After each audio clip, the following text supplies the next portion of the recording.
Hi Nitya, how are you? Hi Dev, I'm very well. How are you? I'm great, Thanks for asking. So this is my thing of starting a podcast. So I always say like, hi, the name. That's very easy for me. If not, I sometimes get very conscious about the names and how to introduce people. I'm very bad at that. Okay. Yeah, I've seen Shah Rukh Khan doing it on the stage where he just goes on, introducing this amazing guest. I can't do that. I have to learn. But then I'm sure that you would come back on to the podcast again so that I can Absolutely. do the fully fledged introduction. Yeah, part. yeah. All right. This is going to be a part one, okay? Because I talk a lot. Yeah. And knowing you for the last few minutes, you also talk a lot. No, so I'll tell you a very interesting fact. I'm an introvert. What are you saying? No, trust me on this. I am an introvert. Other than this room where I am in the studio talking to someone, to a guest like you, or where I am outside, where we go sometimes travel to do a podcast with some guests. Other than these two places, I don't talk a lot. And you can talk to my videographer later on. I'm a very shy person. I don't talk. I don't eat in front of people. So I know, right? Very hard to understand. Yeah, like how does an introvert start a podcast across so many channels and has already done so many interviews? I know, right? So this is very different, very, very secret. I think that's where I try to be mysterious because I've heard that girls like guys who are a little mysterious. Are you that single? A thing? Yeah, I am. Okay. Are you looking for someone? I don't know. Not now, obviously. I mean, as of now, I want to make this podcast great. Okay. But no, I don't think I'm... Yeah, I've been single, but it came out as a shock. No, because you said girls like mystery in guys. See, even now, even after knowing the point, I'm not getting girlfriend. So, that's how bad I am. It's okay, that can wait. Let's make money first. Oh, okay. So first thing that I really want to start off with is your name is Nitya. Yes. I want to know the story behind Nitya because everyone name, they have a story with either mother named or father. So what's your story? What's Nitya's story? I think my mom saw some TV commercial, Three Roses, no? She watched Three Roses commercial and there was like a mother and daughter or like mother, father and daughter, and the daughter's name was Nitya. So she was like, hey, that's a nice name. Let me call my daughter Nitya. So. Oh, okay. Nice. So again, Nitya means dance, right? Nitya, dance? No, that is Nritya. Okay. Nitya means always. Okay. So most of the chants in temples, you will hear say Nitya Kalyanam and all of that. That means always, forever, like that. Okay. I'll edit this part because I don't want to sound very dumb. I told Nitya is dance. Alright, so I just start off with how do you start your day? Because see, you have done a lot, certain works in terms of movies. You have a good Instagram presence. I'm hoping that you should wake up and see your Instagram account or something like that. But again, that's assumptions. Keeping that aside, I want to understand how do you start your day? How does a typical day of Nitya looks like? This is something I'm working on. I want to wake up early, sleep early, wake up early. I can't do that. I'm a night person. I get most productive work done at night. I know, right? I know. I don't understand why people don't get it. Yeah. Same with me. I really get productive at nights. And please. So that's something I'm working on. But irrespective of the time that I wake up at, I don't like talking to anyone for 1 hour at least. Like I tell mom also, don't knock on my door. I'm not going to open it. I just sit by myself and I have these few things that I do. Gratitude is something that I have been practicing for about 4 years now. I write my gratitude. I love journaling. Okay. I do gratitude and affirmations and I love visualizing, okay? So after I finish journaling, I sit down and I visualize. I have this one goal in my life, like the immediate goal that I have for myself. Okay. And I imagine it, visualize it, give it energy and intent and all of that. For me, it's like a movie playing in my head. Right. So I enjoy doing that. I can't do meditation for too long. I can't channel my thoughts singularly. So visualization has helped me. So I do all of this and then I write down the tasks that I want to do for that day. By the time I finish all of this, it'll be like an hour. So you're a proper organized person. I like list, yes. Oh, okay. Nice. I mean, first thing is, when did you start journaling? Like, there are lots of benefits of journaling, which I'll let you know. I'm sure you also know them. But then when did you actually start and when did this actually become a habit? Because I have tried doing it myself. I fail. right? Other than, I mean, when I talk about journaling, it's just right. I write something. Let's say I'm doing something, I remember something, or I want it to be remembered. I just write it down somewhere. But then, when did you start, and how is it going? How is it helping you currently? I used to have a personal diary when I was in school, like maybe sixth Ah, grade or that kind of a something. girl. Yeah. Okay. And some of those. Were you a geek at school? Were you like I very was, studious? absolutely. I get it. People hated me in school. Really? Exam lo copy kodtaru kada. Someone asked me, "Are question ka answer kya hai?" You I called would it. call the teacher. I was that kid in the class. Okay. I get it. Right. So yeah, coming back to your question, I used to write my diaries, and sometimes the entries were very boring because I had a very like defined routine as a kid: school, dance class, homework, sleep. Okay. Didn't do anything. Otherwise, I mean, unless I was shooting. So the entries used to be like, oh, I got 90 marks today in science. That's it. That was the entry. But that's where I picked up the habit of writing a diary. I think movies helped us a lot with journaling. I've seen lots of movies where actresses mostly they write it in a book and all that. Yeah, right. Yeah, same for me also. I grew up watching a bit of that. Right. And gratitude and affirmations, I was into a direct selling business a couple of years ago. Okay. What is it about? Luxury products primarily, but for me it was like going to a B school. Okay. Direct selling is spoken very negatively in our country still, but I mean, it's not very respected. Yeah, it depends on which company you're associating yourself with, what kind of people you're working with. For me, it was like a unpaid business school. Everything I am today, I owe it to that business. My mentor primarily, and he inculcated this gratitude in me. He would make sure that I wrote my gratitude every single day, and now it's a practice. Wherever I am, I have to. Even if I'm on the flight, I'm still writing my gratitude. Right. That's always the first thing I do. Right. So tell me about this. Which year are we talking about when you were doing this direct sales? Which year? This was 2019. So it was like a typical door-to-door? No. Okay. It was COVID and all that, right? By then it was all digital. Okay. I was always on my Zoom calls. Oh, okay, great. Pandemic, right? We couldn't do anything else. So. No, I think it's very, not just about India, but I think it's very flexible role as such. I mean, you get your commissions and all that. I think it's very easy that way. Yeah. But then I want to understand, you are an actress yourself, right? You're also a dancer, which I'll talk about. But I want to understand, how did you get into this sales thing? I've always had the bug to do some business. Okay. 2 years in Infosys, and I promised myself I will never do a job in my life. Okay. Not that the company was bad. My time in Infosys, I will cherish it for the rest of my life. I got my first portfolio shoot done with the salary I saved from Infosys. Okay. They have amazing facilities and all of that, but I didn't enjoy doing a job. And after that, I started a branding and promotions company with a friend of mine. Before influencer marketing was a thing, and we had a few clients in Hyderabad and Bangalore in F&B. We were doing pretty well, but our goals fell, like we took different directions, and I exited the company. Okay. And then I was a part of my dad's export business. Okay. We were into engineering goods. So I always had like some business activity going on. And that's how direct sales came into my life. And I started the business primarily because of the people that I met. I felt that I belonged. I always felt like an outcast wherever I went, in school, in college. Like everybody else was very different from me. Even in my family, I feel that way. But you have siblings? No, I'm the only child. Okay. But yeah, that business made me feel like I belonged. Like people got me, and we were all like-minded people. So that's how it happened.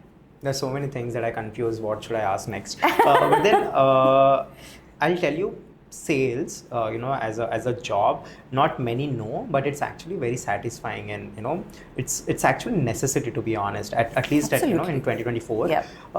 If I look at different countries, if even you look at different countries that are actually doing great, all the superpower countries like US, UK, France, Japan, China. If you look at them, Russia, the only reason why the superpowers is because of they are great salesmen. Absolutely. Right? You find great salesmen in them, and I think no matter how good your product is, if you don't know how to sell it, then I don't think you'd prosper. Yep. And I'm sure that it has taught you many things, right? Yep. So now, since I've done this, I want to understand what is your mantra when you are sitting on a sales call. I listen a lot. I don't. I'm not the first one to talk. Okay. Because I want to know what the other person wants. Then I'm very good at telling stories, okay? Right. Then I will change my narrative based on what the other person wants. Right. You know, the other day also I was actually talking to someone, Pawan Tiwari. He's a VP at Purple Talks, which is like a very big company, IT company. I asked the same question to him, like, what's your mantra? And he told, you can't sell without knowing what the person wants. Yeah. So the very important aspect is listening. Yeah. You know, salesmen we see, you know, they don't listen at all. They just go on, try and push it. Yeah. You know, push. Wow. So I do the pull mechanism, not push. Wow. You know, who told that? Yeah, cool. I don't want to get into controversial things, but then I like controversy. Let's get into it. Okay. So since you've been doing, even now, are you? No, I'm not active anymore. Okay. So you mentioned about, I mean, you have given lots of information to me now. There's plethora of information, and I have, you know, roots to every question. I mean, I have lots of questions to ask. So first thing, we'll get into your childhood, right? Because that's very interesting, because you have been very studious. Your father had export business. Even now, does he? No, he doesn't. Okay. So I want to understand that part. So how was your childhood like? I come from a very typical South Indian middle class family. Okay. My dad is a general manager at an import firm. Mum has always been my manager because I started acting when I was 4. No, and really? Yeah. Oh, okay. And she was just always there with me. What was your first gig? I think I went to audition for this movie where Saundarya Garu was playing the lead. Oh, okay. Saundarya, Shrikant and Vinod Kumar. Okay. What was the movie And name? it's called Prema Prayanam. Oh, okay. And they said apartments lo chaala mandi pillalu untaru. We'd like to audition you. Now this is all the story that I've been told. I have no memory of any of this. Right. They said if you learn this dialogue and say this exactly in front of the camera, we'll give you a chocolate. And I've always liked sweets. So I'm like, oh, this is good, free chocolate. Very easy, a very cheaper way to have a great artist with them. Even now I'm very easy. If you tell me, a chocolate is enough or what? Not chocolate. Now I've evolved a little bit. Okay. I like, I don't like expensive pastries and stuff. I'm not fancy like that. I like those, you know, colorful cakes from Iyengar Bakery. Okay. I'm very easy. So you're a sweet tooth. You have a sweet tooth. Love sweets so much that if there's nothing to eat at home, I'll eat sugar and sleep. Oh, okay. Now I'm on diet, but trying to lose weight. But yeah. Okay. Cool. So that was your gig, but then coming back to your childhood. Yeah. So very regular household, school and homework and all of that. I'm the only child. Do you have a nickname like back then or now? No, they just call me Nitya, or like my dad calls me They were not Chinnu. interested? Oh, okay, Chinnu. Okay. Chinnu, like so it's very famous in Telugu. Yeah, usually that's what kids are called. Chinnu. Like that. So yeah, just that happened. I think somehow mom felt like I would look good on screen. Andar mothers ki untadi pilla are na kootur mudduga undi ani. My mom took it to one step later and she was like, no, she's cute, she has to be on the big screen. Okay. So she put efforts into getting me that first project and then, you know, making connections. We didn't have casting directors. We used to have agents. No mobiles and stuff. We had one landline and we would give that number. Like we would take physical printouts of the pictures. Venkala Peru, baby Nitya, age, phone number, all of that. And do you have any of it with you? Yeah. Okay. I have all of that. Okay. So that's how it started. And once movies kept coming in, I think I started going less and less to my school. But my parents made sure that I never missed out on any exams or homeworks. Dad used to go to school, talk to my friends, get Xerox of the notes. I would sit at shoot locations and study and, you know, go give my exam whenever. And I was a merit student. My name had to be in the top 3. Right. Always. Great. So Were you very famous in school, or were students jealous of you? How was that dynamics? Because I now was you're bullied a like, lot. you were? Yes. Huh. I would have been a best friend. I didn't have any best friends in my Really? class at that point. Oh. The teachers were very nice to me, and everybody thought it's because I was in the movies. But I was a genuinely smart kid. I Right. was doing you well. are very smart. Yeah, but people didn't notice it at that point, and they were like, you got 90 marks because you're an actor. And I was bullied a lot because I preferred having conversations in English in my school. I went to an English medium school. So in my head, I'm thinking, aren't we all supposed to talk in English? And I would read a lot of English books at that point. At that time, I was reading a lot of novels and stuff. I was obsessed with Sweet Valley Junior High. Oh, wow, okay. So like that, Okay. But yeah, nobody in my class was like that. So I was bullied because of that.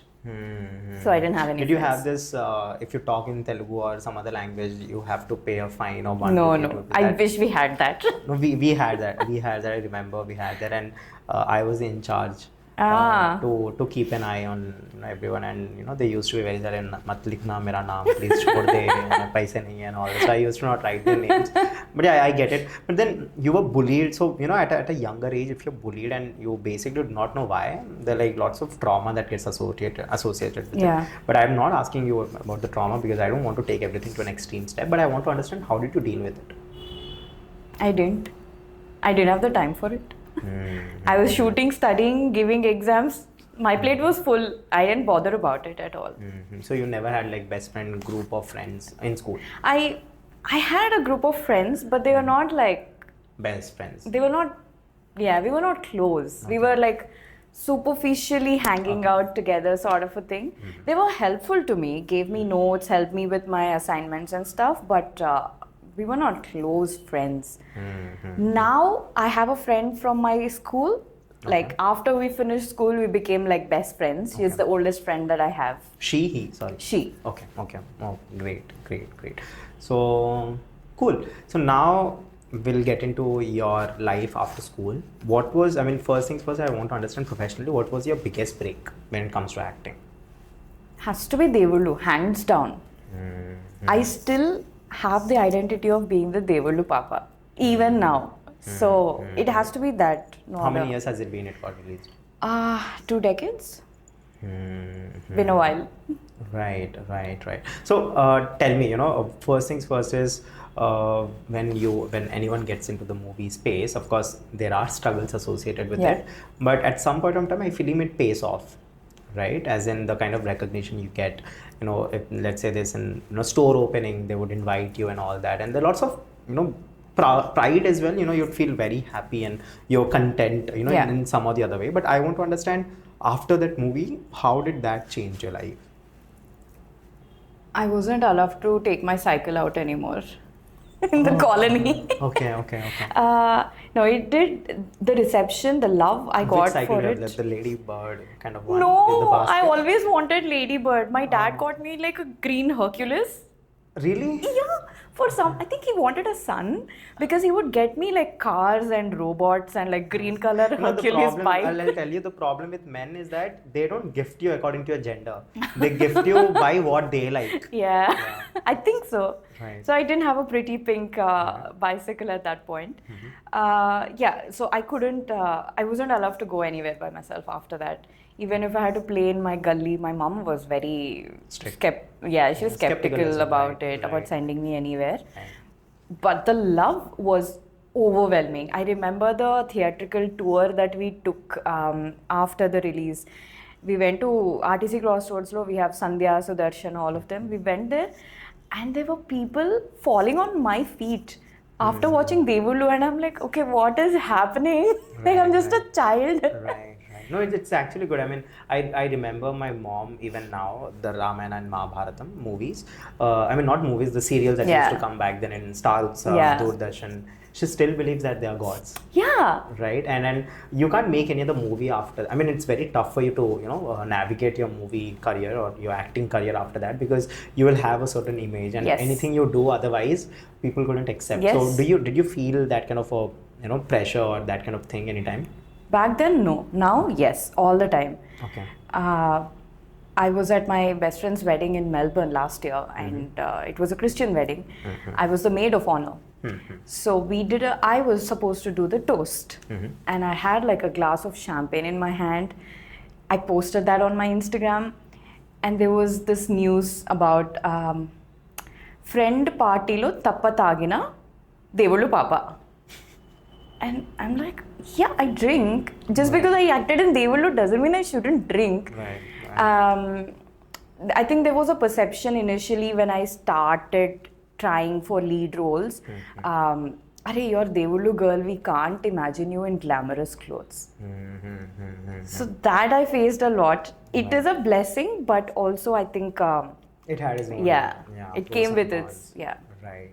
So after Devullu, what did you do? Like, what was your... Immediately after Devullu, I worked on this project called Maya. It was by an LA-based production house. Okay. And the then director, now screenwriter for this Netflix series called Cora. I don't know if you watched it. They're working on the season 2 now. Okay. And we had the DOP coming from New Zealand for it. The costume designer was from New York City. So, like bunch of people from outside India. I played the role of Maya. Okay.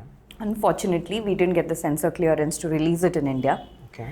But it was screened at the Cannes Festival. Martin Scorsese watched the movie and he recommended that to the Cannes jury. So, I think that was one project that I will eternally be proud of, playing that role.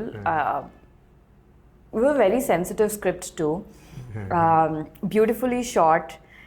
Amazing appreciation all over the international film festivals. I was given the gold plaque at the Chicago Film Festival. This was back then. Like, I didn't even have an email ID at that point. Right. That was a different kind of experience from Devullu. Devullu, Koram Krishna Garu loves shooting continuously. Like, he doesn't like breaks. So our only break would be at night when we are traveling from one Punyakshetram to another Punyakshetram. And I didn't have an assistant. I was a child artist, right? So, endaki tarchi, endaki maadi, vaanaki tarchi, like that. It was like that. I mean, they did take very good care of us, but like work was the priority at that point. Cut to me shooting for Maya. I had a caretaker on set. She would ask me every 1 hour, are you in a good mood to shoot now? And I'm thinking, is that an option? Like, can I choose not to act now? Can I take a break? So, I mean, it was an amazing experience. I want to understand this aspect because, now that you had a caretaker and you mentioned that the production house was based out of LA. Yes. I want to understand what's the difference between an Indian production or a, regional production versus, those international productions. What difference do you feel? Then, what you felt and now? That was the first movie where I understood that sync sound was a thing. Back in, I'm talking about 2 decades ago. And we did sync sound. I didn't do any dubbing. They were more planned, organized. I would get every day after the shoot pack up, I would get a copy of what the next day's shoot scenes will be, who are the artists required, what is the timeline of that scene, what are the costumes to be worn, like planned to the T. And more importantly, food was the same for everybody. They had one buffet section. You could be a light officer or you could be the producer. You're all eating the same food. Has it changed now? In the South industry, the food situation? I mean, in general, in India, how is it now? No. The production No. process? We still have separate sections. Does it break your heart sometimes? It does. Because honestly, I think the most amount of physical hard work is put in by the light officers. So I feel that they need good quality food. I'm sure the producers have a different perspective to all of this. It's budgeting is a different thing. At the end of the day, it is business, right? You want to cut down your costs wherever you can. But it does break my heart. No, I think since you've mentioned this, I think it doesn't cost much as well, when it comes to food or maybe having similar food. I don't know, I can't really pinpoint, but I think it should be a very basic thing, we're talking about very basic exactly. thing. There are few production houses which which may have different sections, but the food quality is good. But there are also production houses that compromise with the food quality. And I've worked in those production houses. So. What are other differences that you find now? I mean, right now. Just the style of the whole filmmaking, I feel, is different. We are still not that organized. I got kicked out of a project because I asked the co-director for the story. I thought that was like the basic thing as an actor for me to know what role I'll be playing. Apparently that's arrogance and they kicked me out of the movie. So I think like the entire structure is very different. I'm not saying that is good and this is bad. I think they would also have their own pros and cons when it comes to their production houses, but I don't think these are the problems. Not at this basic level. I think these are very basic. I know, right? Yeah. And you know, since you mentioned also about censoring part because of which the movie Maya couldn't get released in India. What are your views on that? I think we as a country are still very protective of the image that we want to project to the world. But I think every culture has its... That's the best thing that you have, ever on the podcast that someone told. I think this is very... Wow, this is something very true. Even now I'm realizing after you told that we are really trying hard to, protect ourselves so much, and we are somehow forgetting that we are also evolving as an audience, as a maker, as a movie maker, and all that. We are evolving, but at the same time, we are restricting ourselves to be in a certain way. Wow. Every culture has good and bad, right? It's not that we've only done good things in our culture. There have been not so good things. But the fact is, we have identified them. And we are overcoming those issues. So why this necessity to project that we are pure and clean and... I think we have very different definition of pure and clean.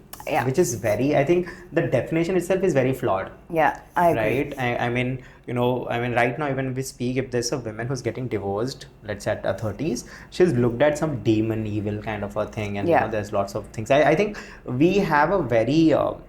to the books kind of a purity thing and beauty, and I think that's where we went wrong. We never actually understood the definition of being pure, of being something beautiful. I see, even in certain places, I wouldn't know, I can't tell the names as such, but then I see how people are indifferent on the way you look. Right? If you really look amazing, beautiful, I don't know, there's this thing, and they say it on the face, oh wow, you look really amazing. What do you mean? What do you mean about the other guy who's, standing behind the side? What do you mean? Do you mean that they are ugly? Right? So I make sure that I avoid this compliments that you look really beautiful. I can compliment on your clothes, like, you have amazing sense of fashion, or you smell good and all that. But then when I hear someone complimenting on the basis of looks, I feel like, dude, no, it's not right. And I've seen people doing it, on and off camera, very big personalities as well. And I feel all of this is leading us to have a very false narrative and very tangent and blurry, narrative of who's beautiful, who's not, and who's ugly, who's not. And I think we have to change that. The very big, phase. And I don't think we can change very quick as well. I think it's not going to happen immediately. It will take its time. So the movie was actually based on this Indian tradition called the Devdasi system. Oh, okay. Which is not prevalent at this point, but it was there. And that's why the censor board just said sorry. I'll tell you the things that have happened in the past, certain things, you will get ashamed. You'll feel bad for people, back then when it happened. And I think it's brave, again, back then there were lots of restrictions. I think now OTT, with the advent of OTT, things are changing. I had this conversation with the director, and he said, even now, we are very critical on the color of the bikini that an actress wore and attaching that to a religious perception. You know what I'm talking about, right? So we are still there. So that creative liberty still we don't have. Right. So when do you think we can have it, and how do you think we can have it? It's going to take many, many years. But what do you think we as, viewers, no, I'm not talking about movie makers, but because most of the ones that happen, the thing that have happened with Deepika Padukone, with Deshnam Rang. So we as viewers, how do you think we need to change, or how would you actress would feel comfortable with how we view certain things? It's not right to, I think, comment on what the viewers should and should not like. At the end of the day, it comes down to that, right? What they would like and encourage for us to make more of. That shift has to be organic. Like, I mean, it's unfair to comment on that. But I think, yeah, with OTT, lot has changed. Like, if I'm sitting at home, I watched this beautiful movie called Meyalagan on Netflix, Karthi and... I loved it. Right? What a beautiful movie. If that was not on OTT, as someone who doesn't watch a lot of movies, I would have probably not gone to the theater and watched it. But I watched it and I'm like, what narration? Like, that's a very simple point. And towards the end, I kept thinking, Arvind Swamy could have called his uncle and asked, what is Karthi's name? But why didn't he do it? And then I realized, he's not that kind of a person. He became a different person after he moved out of his hometown. And that's what the director was trying to say. It's not about the right or the wrong. It's about that character. So I think I get it. I think what you're trying to say is mostly about look at it as a character. Yeah. Right? Look at it as what personality they have. Don't try to put what you would want it to be. Yeah. But take it as it is. Yeah. Wow. Oh, it's very powerful podcast as of now. I've got a nice thumbnails, clickbaits. I think we got everything. Right. So now you have mentioned that you're spiritual. Yes. Right. So we'll understand that journey of yours. So were you like spiritual, religious, right? You know, when your mother used to teach you all those things when you're school, or is it happen? I grew up in a typical Hindu family. Although my mom was never particular about superstitious beliefs. Okay. అంటే మా ఇంట్లో ఇది మంచి రోజు ఇది చెడ్డ రోజు అన్న కాన్సెప్ట్ లేదు. We've always believed if it feels right to you to start something, you start it. There's no muhurat and all that. But my dad also had some exposure to dargah and all of that. So I think I grew up in a very secular household. Even now we have a Quran in our puja room, we have Bhagavad Gita, and we have Bible also. I have read Bible a bunch of times. So I think I've been a secularly religious person growing up. But of late I realized that I don't identify myself inclined to a particular faith. But I'm more spiritual. Like, I believe there is a supernatural power which is responsible for our creation. There are still unanswered questions. That means there is something higher than self. Right. And I believe in the universe. I believe in the master plan. I believe I trust the process. So since we have discussed about school life and a little bit about the profession, not very much, can you tell me roughly how many movies or series have you worked with so far? Chinnapadi nuncha? Yeah. Like, do you don't count it?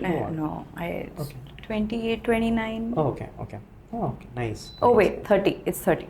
Right. So one question that I want to ask: how well you are paid? I'm Are not. you like satisfaction? I'm paid so little that I had to start another business to support my lifestyle.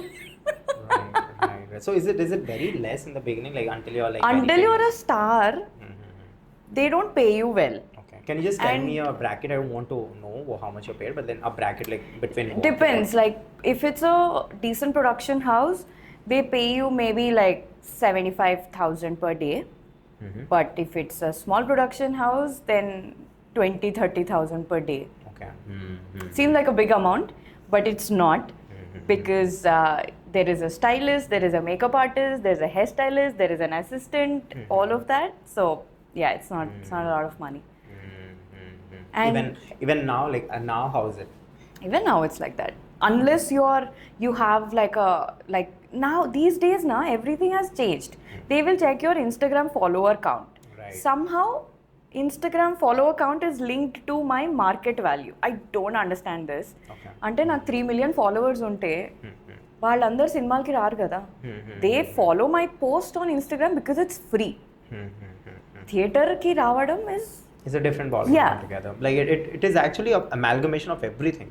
Yeah. Not just your followers. It's about the movie, it's about the direction, it's Yeah. about the acting. So this has changed, okay, now since COVID. Okay. They ask, what is your Instagram count? And I'm not active on social media, okay? Right. Because I feel it's work. I mean, if I put pictures where I'm like not wearing makeup and all that, people from the industry message me saying, "Nuvendi ilanti photo pettavu, you're an actress, nu anni perfect photole pettali ani." It happens? Yeah. But I'm like, I don't want to be perfect all the time. We are all flawed, right? I don't wake up like this every morning. So this false validation, false appreciation, I can't do that. So my Instagram game is very bad. I'm trying to work on it because I think the market needs it. But payment, very bad. Right. So when we talk about acting, when you're going to a movie, I want to understand what's your thought process. How do you approach a character? I make notes of the character, which is why it is important for me to know the story. Okay. I need to know how my character fits in that story. So I sit down and let's talk about Venkat Lakshmi in Pittakada. What is Venkat Lakshmi's backstory? There is few things that the director will tell me, but I need to form that character in my head. Like, what kind of clothes does she wear? What will be her body language? Venkat Lakshmi is not going to sit like this. She's from Amlapuram. Right. She'll sit like a girl from Amlapuram. Right. So I'm going to write those notes for myself to understand the character better. And that's how I get into the scene. And when I'm shooting, I like to be like mentally present. I don't like it if there are guests coming to meet me. None of my friends and family ever visit me while I'm shooting because I like to be in the zone. There was this thing that I've heard it somewhere. I think Ranveer Singh was very vocal about it. He tells that whenever he gets into a very darker role or something, sometimes it affects his mental health, right? And there's certain times where he couldn't function later on, right? He cannot dissociate himself from the character. Yep. How do you look at this? Not at his scale, but something similar happened with me while I was shooting for my upcoming I think he project. spoke about the Khilji role that he played in Padmavat. Yeah. I played this role in Viral Prapancham, which is my upcoming project. It's based on a very interesting concept. We were not even doing the shoot, it was for a photo shoot. Okay. They had very interesting poster designs as well. And they wanted me to cry. Oka situation ichi, the director said, "Ee situation ki just react to it." And I started crying. So for me, once I go into that zone, I can't come back immediately at the snap of your fingers. They got their shots. Director told cut. And I'm still crying to an extent where I collapsed on the floor and I'm like bawling and crying.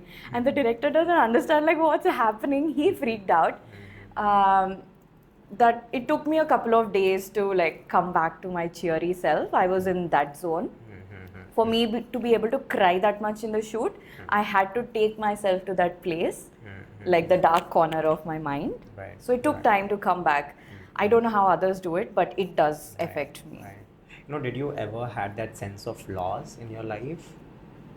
Yeah, all of us. I'm sure everybody has that loss, felt loss in some way or form. How do you come out of that? Because I take it that you're an emotional person. I since am you mentioned extremely emotional. Right, I get it. And I take time to come out of it. I will hit rock bottom, but when I do that and I realize there is no going down, I'll bounce back. But I need that window. Might take a couple of months, might take a year, but... Has it happened to you earlier? Many times. To that intensity? Oh yeah, many times. I'm a serial dater, okay? So I keep breaking my heart very often. Okay. And every time there's a heartbreak, I like spiral down. And then I have to like slap myself and get up from that zone. Right. How do you deal with it? With your heartbreaks?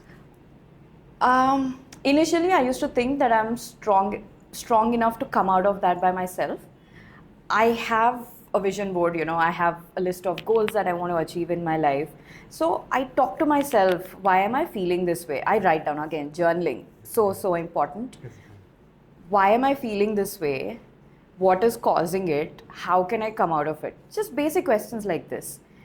And our questions lone, when you dive deeper, you will find the answer, and then you will realize that this is life, this happens, it's not the end of the world. This will last maybe few hours, so I have to do it again the next day, and I have to continue doing it until I come back to the reality. So that's how I used to deal with it. But very recently I started therapy, and definitely very, very helpful. I'm not ashamed of it. All the baggage that I had, maybe I was able to overpower it for a temporary time period, but that baggage was still there in some corner of my head, and that needed to be addressed. So yeah, I think healing is very important, and it's okay if you need help for it. You know, now since we have committed, I want to take it more intense. So I want to understand, when you are in a relationship, right, and we obviously don't know the future, right? Sometimes it might work out, sometimes it might work out, but then at the end of the day, when it actually breaks, you come out of your dream world that you were living all these days. And I understand that feeling. Of course, I did not, you know, experience it myself, but I know for sure that Lucky you. but I'm sure that when that dream world breaks, you just go to a space where you would want someone to hold your hands and pick you up, right? Most probably, in the most ideal sense, you want the same person to come and pick you up. You just wait, and sometimes you lose your self-respect and all of that. And I want to understand, how did you deal with this kind of need? And this is purely for, you know, because of the reasons that relationships are everywhere nowadays, and lots of heartbreaks. As we speak, I'm sure 2 to 3 hearts just got broken now. So how did you come out of that, from that space of yours? Because taking help of a psychologist also requires a certain strength that you don't have as soon as you break up. So how did that work to you? After all these breakups now I have a set pattern for how I fall into a relationship and how I come out of it. How do you fall into a relationship? What are your... I told you, right? I'm very easy. Or just give you cakes. Anna ordered. No. I've only my close friends circle. Why do you think that you're easy? What do you mean when you say you're easy? I'm not high maintenance. I don't have big demands from a relationship. I believe in partnership, and but like my close circle knows this. Now I have checklist. Okay, it's a 3-page PDF. Okay. I'm very technical like that. Okay. And for me to even go on a date with a guy, like the primary qualifying criteria is for him to have a LinkedIn profile. Oh, okay. If you don't have LinkedIn... Very unusual. I thought you would come with, you know, someone with emotional sense, someone with, you know, chivalry. Okay, LinkedIn profile. Okay, next. That's very important for me. Okay. Like, if you are not even serious about your career to put yourself on LinkedIn, then we're not going to vibe.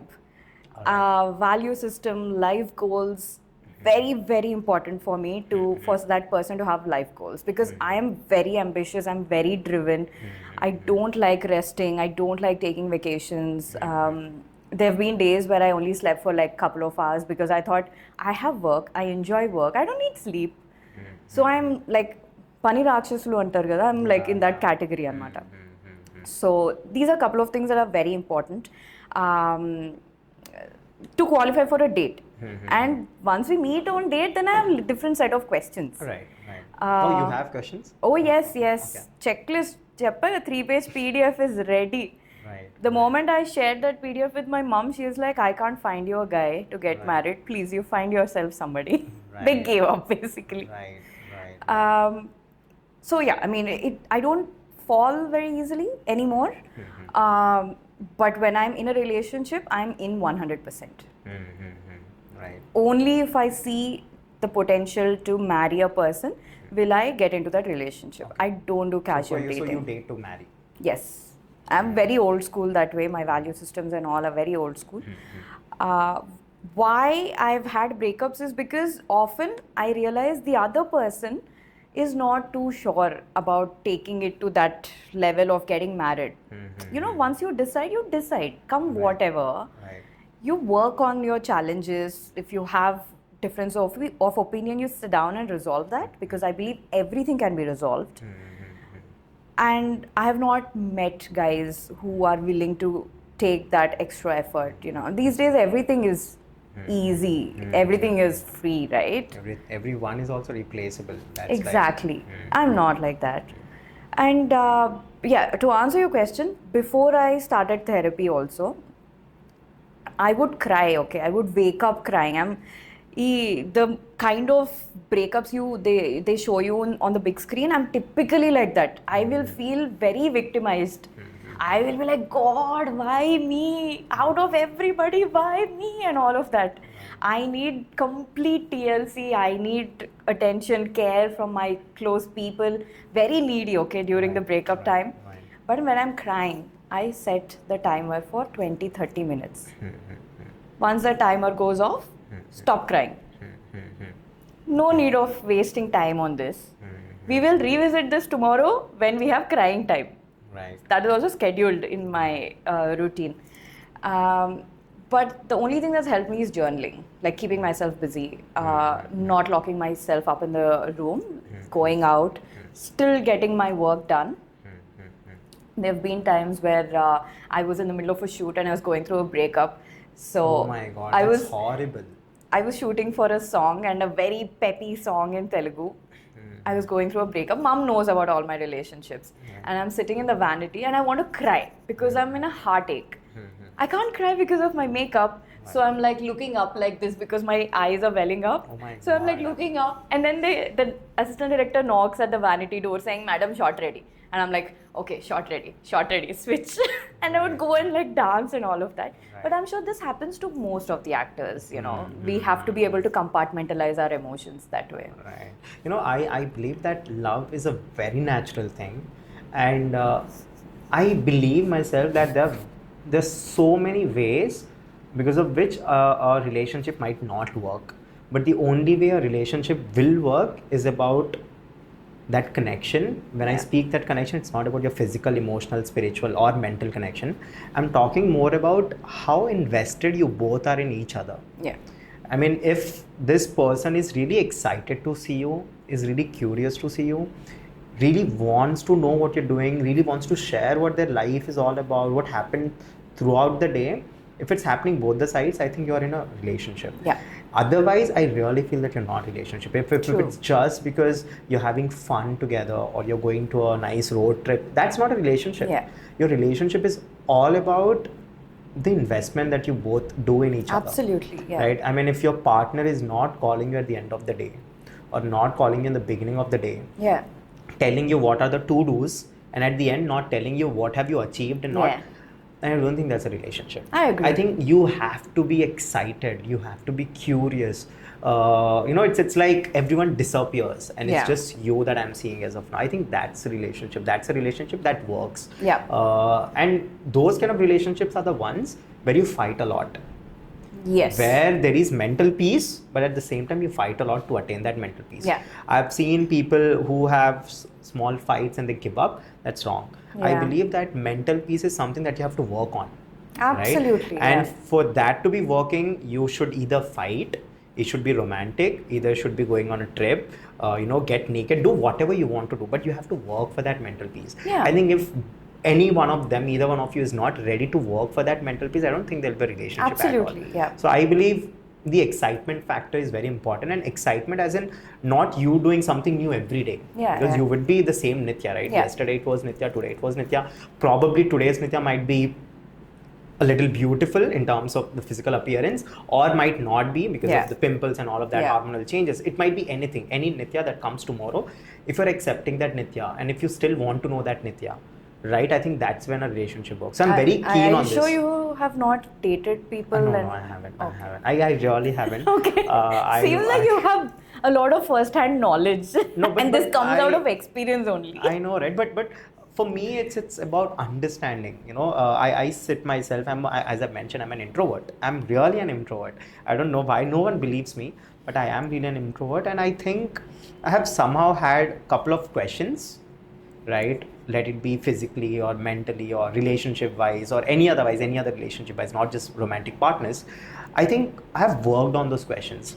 I know what I want. I know what I don't want. But of course, no matter how prepared you are, you can never be prepared for life. Yeah. It will come at its ease, and you can never ever say that you're proof, like you're this bulletproof jacket. No, it can never happen. I mean, look at movies, right? The CIA and FBI and all that. They have all those bullets, but they still die. Right. So it is life, so I'll have to also accept what comes my way. But at the same time, I know that there is a certain hints, a certain tips and techniques where you can know whether someone is in love with you or not.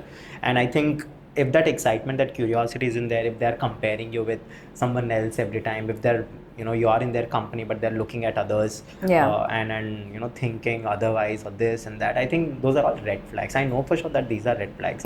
If you are in love, you are not allowed to see someone else. For me, I'm very possessive. So if you are in love with me, I don't want you to look at others. So that's kind of fun. Appreciating someone is different than comparing. I know what is appreciation. I know what is comparison. Comparison is not right. At least in a relationship. Professionally you compare, it's okay. But relationship wise, you're comparing people with your partner. I think that's very unfair. And I wouldn't say girls are the victims most of the times. I think both now since women. The women empowerment that's happening. I think both are victims. But it's just that we don't know, we don't understand, and I believe that in relationships there are no set rules, right? I think you make your rules as a couple. And no one say, I make rules, like physical rules. Right. Okay. In a relationship. Right. No, that's for sure. I think that comes out with consent as well. Physical is altogether a different ballgame. We are just talking about mental things, emotional baggage kind of a things. But yes, I think that's how relationship work. But I'm sure you would definitely have. Since you have now your 3-page PDF, I think it would be easier for you. I'm not looking right now, so. No, but let me know, please. Whenever you find one, let me know. I'd be happy to meet. I'd like to see who ticked all of those 3-page checklist. Yeah. Right. So now, since we spoke about love, let me ask you the most important question that we ask a guest, which is about life. So since you have lived so far gracefully, what do you think life is all about? What's your perspective on life? I think we are all on borrowed time. How we think, kal dekh lenge, I can do this later. I don't do that at all. I'm like that in relationships and at work. I procrastinate too, but I think life is very short and very unpredictable, and there is no guarantee. But how we all go to bed thinking, "Arey repi movie chusta, repi ee restaurant lo tinta." We don't know if we'll wake up. And I'm very aware of that. So I'd like to live life to the fullest. I take every day as if that's my last. Right. So when I go to bed, I want to be satisfied. I want to be content that I have given today my all. Whatever it is, even if I'm having fun, I want to give it my all. Right. I think the worst part of living is that we think we have time. Yeah. We think that not today, tomorrow. Even when you were talking about gratitude, relationships, love, parenting, adulthood, I think we all think that we have time, but the point is we are not sure at all. And trust me, if we think about it a lot, you can't live. Because I've had a phase of my life where I was thinking, what if I die tomorrow? And it becomes very tough for you to live if you think that way. I think that there's a term for this, nihilistic depression. There's a word. I was not depressed, but I think that we should avoid this question as much as possible and just be in the on the go, just live and then see what makes you think that is a good thing or not, because most of the times when you look back, no matter how great decision you made today, 10 years back you laugh at what you did today. Absolutely. Right. So I think just go on with the flow, think whatever you did today was your best, and then channelize the same energy, love your people. That's how I live by. But thanks for letting me. I think that's why I really love this podcast, because I ask this question, and the more I ask, the more I learn. Right. And I feel that I'm this young kid who's learning everything from this beautiful, amazing, interesting, intelligent people, and somehow will apply in my own life. So it's me who's gaining. You are about to start your own business, right? Yes. In the fashion world. So Nitya is entering into the fashion world soon. So I want to understand, what is it about? So the brand is called Itihasa. People usually think Itihasa means history, but it also means narrative, and that's that was the reason we named it that, because clothes are your narrative, like how you want to project yourself to the world, right?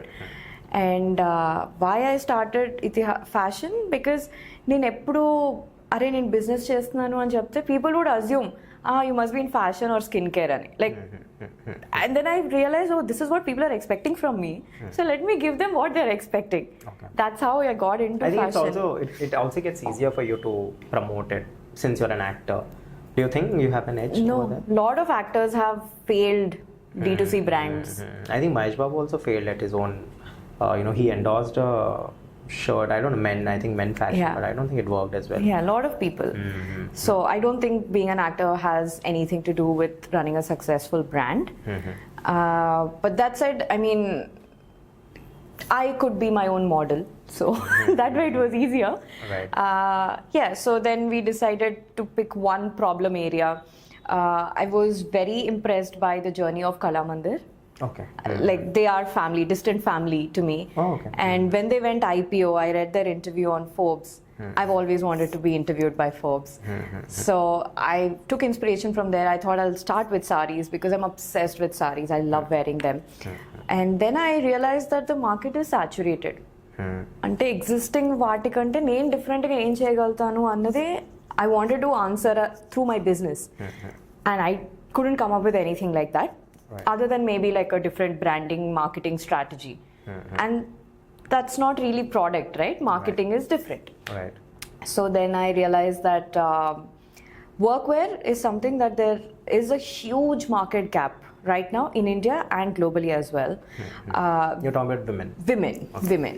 Men, you guys have just like, you're swimming in options. Right. I personally used to find it difficult to get the right fit in blazers or pantsuits or even too many varieties of shirts. So after comprehensive market research, we decided to get into this particular category. And then I did my own research about fabrics and chemical dyeing and all of that, and I got really disgusted with the process, decided that we'll only stick to sustainable fabrics using natural dyes as much as we can. So yeah, currently our category is workwear for women, but only using sustainable fabrics. All right. We are size inclusive and gender inclusive. So how do you want to put this across in terms of positioning in the market? I think we will be mass premium. Okay. Like somebody who's buying Like from H&M or Zara Okay. will be able to afford our clothes. We do have plans of expanding into other categories, but at this point I don't want to do volume business. Okay. This is the level that we'd like to start off with. You also mentioned previously that you had some pop-ups in. Yes. So bless you. Yeah, thank you. Just wanted to understand what the global acceptance is for something like this. So I went to the US for 5 weeks and we did pop-ups at few places like Seattle and Atlanta and Philadelphia and New York City. And people were very enthusiastic about the idea of using handlooms for workwear. Okay. Surprisingly, most products were sold to the white people there. I'm sorry, let me correct that. Not white people, to the non-Indians. Okay. So then I realized that there is global market and I don't have to change our weaving patterns or colors to fit the liking of non-Indians. Wow. They will like what we have to sell as well. And yeah, that's something that I feel it's high time we place ourselves on the map. We've been buying white people products for very long time. Right. That needs to change. I'm doing my bit. So apart from sustainability and I'm assuming that you're going to play with colors, lots of them. Yes. We have such plethora of textiles and weaves and colors. I want to explore all of that. Right. So when can I expect to actually get these officially launched? When are you planning? Hopefully by Christmas or New Year's. Okay. Cool. All the best for that. Thank you. And do let me know. I'd love to come check. What have you made, the magic that Nitya has made. So definitely want to come and See, if you want to see the whole magic, then I'll have to take you on tour to my weaver facilities in Pedana, Puttapaka, Lucknow, and all of that. You're very much welcome to join us. But you need to get your hands dirty. It's not going to be all fancy factory tour and all that. No, I have a knack for getting dirty. So I'll definitely. Well, on that note, I think we have really spent a lot of time. We spoke about a lot of things, but then there's still many things that we did not speak about. Probably after the launch, we'll have a round 2, and then we'll have much more elaborative discussions about your business and the state of mind that you would be currently in, and at that point of time. All right? I'd love that. It was great talking to you. It was great having you. Thank you. Likewise.